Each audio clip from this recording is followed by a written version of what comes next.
Сәлеметсіздер ме? Мен Шығыс Қазақстан облысы Марқакөл ауданы Қалжыр ауылы Қалжыр орта мектебінің 8 сынып оқушысы Қажыбеков Бақыт. Менің жобам тақырыбы ұшақ моделі, яғни қолмен жасалған жасанды шағын модель.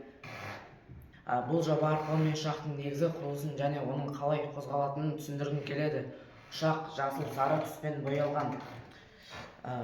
Яғни бұл көбінесе әскери камуфляж стиліне ұқсайды, сондықтан оны әскери ұшақ түріне елестетуге болады. Ұшақтың негізгі бөліктеріне тоқталсам, бірінші оның негізгі корпусы.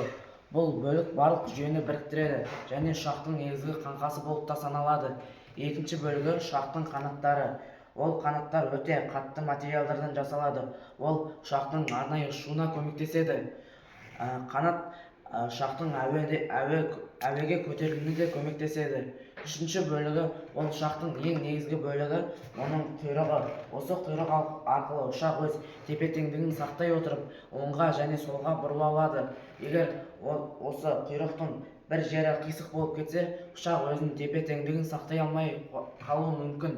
Осы құйрықта бағыт беретін және ұшақтың тұрақтылығын сақтайтын негізгі бөлшектер орналасады. Ұшақтың ортаңғы жағында негізгі қозғалтқыш болады.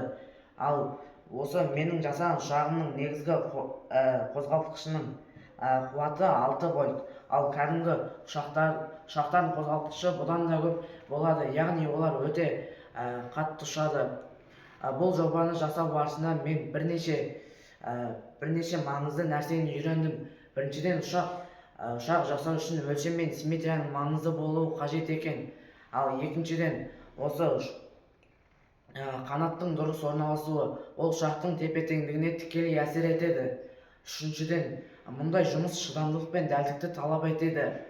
Енді мен осы ұшақты қосып көрсетіп кетейін. Қорытындылай келе, ұшақ адамзаттың ең маңызды техникалық жетістіктерінің бірі. Ал мен жасаған ұшақ үлгісі арқылы авиация туралы білімімді кеңейтіп, тәжірибе жинадым. Назарларыңызға рахмет.